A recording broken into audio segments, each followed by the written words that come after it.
नमस्कार, आप देख रहे हैं इंडिया न्यूज P9। पन्ना जिले के अजयगढ़ के सामुदायिक स्वास्थ्य केंद्र में प्रसव के बाद अधिक खून निकलने से एक महिला की मौत हो जाने का मामला सामने आया है। जानकारी के अनुसार देवगांव निवासी चेतना सिंह पति वीरभान लोध उम्र 28 वर्ष को अपने परिजनों व आशा कार्यकर्ताओं के साथ विगत रात लगभग 9 बजे प्रसव के लिए सामुदायिक स्वास्थ्य केंद्र अजयगढ़ लाया गया, जहाँ महिला का प्रसव सुबह लगभग 3 बजे कराया गया। प्रसव के बाद से ही महिला को लगातार ब्लीडिंग होने लगी। महिला की हालत बिगड़ने लगी व परिजनों के कहने के बाद महिला को जिला अस्पताल के लिए रेफर कर दिया गया। जिला अस्पताल पहुंचने के बाद महिला को रीवा के लिए रेफर किया गया, पर पन्ना से निकलते ही रास्ते में महिला की मौत हो गई, जिसके बाद परिजन वापस अजयगढ़ आए, जहां पर महिला का पोस्टमार्टम करवाकर शव को अंतिम संस्कार के लिए परिजनों को सुपुर्द कर दिया गया। जिसके बाद महिला के परिजनों ने अस्पताल प्रबंधन पर लापरवाही के आरोप लगाए हैं। महिला की मौत के बाद परिजनों में स्टाफ नर्सों के प्रति आक्रोश व्यक्त है और वह दोषियों पर कार्रवाई की मांग कर रहे हैं। मामला ये हम कल 9 बजे रात में आए हैं डिलीवरी के लिए, तो बोले अभी नहीं होनी, 1 घंटा रुक जाओ। 1 घंटा रुके थे और यहाँ पे कोई था भी नहीं। मैडम से बार बार कह रहे थे रुक जाओ, 1 घंटा और रुक जाओ, और मैडम पढ़ के सो गई हैं। फिर इसके बाद 4 बजे डिलीवरी करवाई है और इसके बाद से फिर कह रहे हैं ब्लड चालू हो गया, पन्ना रेफर कर रहे हैं। पन्ना रेफर कर दिया है। अस्पताल में कोई नहीं था, सिर्फ देख मैडम के अलावा कोई नहीं था। वो भी सो रही थी, कोई डॉक्टर नहीं था, कोई व्यवस्था नहीं हो पाया। घंटों ब्लीडिंग निकलती रही, चीखती रही, रात में भी चिल्लाती रही, मैडम सोती रही, कुछ नहीं कर पाए। अच्छा, तो क्या हो गया? आप डेथ हो गई। आप क्या चाहते हैं? कार्रवाई चाहते हैं। क्या नाम आपका? धर्मेंद्र। हालांकि घटना के बाद सीएमएचओ ने मामले की जांच कर दोषियों पर कार्रवाई की बात कही है। देखिए, जो मेरे संज्ञान में अभी तक बातें आई हैं उस संबंध में, महिला का नाम चेतना बाई था और रात्र में अजयगढ़ में आई थी।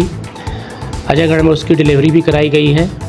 डिलीवरी के दौरान सिस्टर ने उसको अटेंड भी किया है और डिलीवरी के दौरान उसको अत्यधिक रक्तस्राव होने लगा है, जिसको अपन PPH बोलते हैं। उस स्थिति को देखते हुए उसको उन्होंने जिला चिकित्सालय रेफ़र कर दिया था। वो 4:50 बजे सुबह वहाँ से रेफ़र हुई है और सुबह 6:25 बजे यहाँ पे जिला चिकित्सालय में पहुँची है। यहाँ पे जो DRP गायनिकोलॉजिस्ट डॉक्टर हैं, स्त्री रोग विशेषज्ञ, उनने उसको अटेंड भी किया है। उस समय उनका BP कम था, उनके BP का समुचित इलाज दिया गया है। एक खून भी चढ़ाया गया है। जैसा मुझे जानकारी प्राप्त हुई है, उनके परिजन कह रहे थे कि अपने मरीज को कहीं और आगे भी ले जाना चाहते हैं इलाज के लिए, तो ब्लड लगने के बाद उसको रीवा मेडिकल कॉलेज रेफ़र कर दिया गया है। लेकिन वो रीवा मेडिकल कॉलेज गए नहीं हैं। गाड़ी भी 8 बजे उनकी आ गई थी। उसके बाद वो अपने वाहन से, जो मुझे जानकारी मिली है उसके हिसाब से, वो बांदा ले जा रहे थे और बांदा ले जाते में ही उसकी कहीं रास्ते में मृत्यु हो गई। सर, फिर भी अगर इसमें किसी की लापरवाही है, हम उसका विस्तृत परीक्षण करवाएंगे और इस तरह की अगर कोई शिकायत प्राप्त होती है कि अजयगढ़ के स्तर पर या जिला स्तर पर किसी व्यक्ति की गलती है, तो उसके विरुद्ध निश्चित ही कार्रवाई की जाएगी। नहीं, अगर परिजन हमारे पास आएंगे, ऐसी कोई व्यक्तिगत शिकायत आएगी, कोई अगर उसमें डिले हुआ है किसी भी इवेंट में, तो हम उसकी जांच कराएंगे और उसको कार्रवाई भी करेंगे।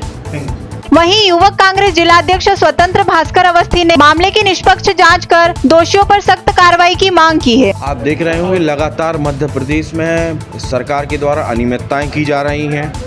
लोगों, जनता को कचरा समझ के रखा गया है। अभी कुछ दिनों पहले एक घटना हुई थी अस्पताल में, एक आदमी को एम्बुलेंस नहीं मिली थी, वो ठिलिया के माध्यम से अपनी बीवी को अस्पताल लेकर पहुंचा था। इसी प्रकार से ये सरकार नींद में सो रही है। जिस प्रकार ये सरकार नींद में सो रही है, उसी प्रकार सरकार की जो नुमाइंदी हैं, नर्सें हैं, जो सामुदायिक स्वास्थ्य केंद्र में पदस्थ थी, वो भी नींद में सोने का काम कर रही हैं। उन्हें जनता से कोई मतलब नहीं है, उन्हें बिना मतलब की तनख्वाहें चाहिए। इस सामुदायिक स्वास्थ्य केंद्र में जो जिनकी पदस्थापना थी, मैं सरकार से और पन्ना जिला प्रशासन से चाहता हूँ कि जल्द से जल्द उसको सस्पेंड करें, उसके ऊपर कार्रवाई करें। नहीं तो पन्ना यूथ कांग्रेस जिला कलेक्टर का और अजयगढ़ BMO ऑफिस का घेराव करेगी, जिसकी जिम्मेदारी, समस्त जिम्मेदारी पूरे पन्ना प्रशासन की होगी। मैं ऐसा आपके माध्यम से कहना चाहता हूँ उस पन्ना के प्रशासन से। बड़ी लापरवाही मानते हैं। किसी की ज़िंदगी के साथ खिलवाड़ करना, जिसके पेट में 9 महीने का बच्चा है, प्रसूता तड़प रही है दर्द से, अगर उसकी मौत हो जाती है तो इसकी जिम्मेदारी किसकी होगी? ये एक बहुत बड़ी, निहायत घोर लापरवाही है। इस समाज के प्रति अपनी गैर जिम्मेदाराना हरकतें दर्शाती है। मैं इसलिए अनुरोध करता हूं कि इस पर जल्द से जल्द कार्रवाई हो। क्या नाम? मैं स्वतंत्र प्रभाकर अवस्थी, युवा कांग्रेस जिला अध्यक्ष पन्ना। देवेंद्र नगर से संवाददाता रमेश अग्रवाल की रिपोर्ट।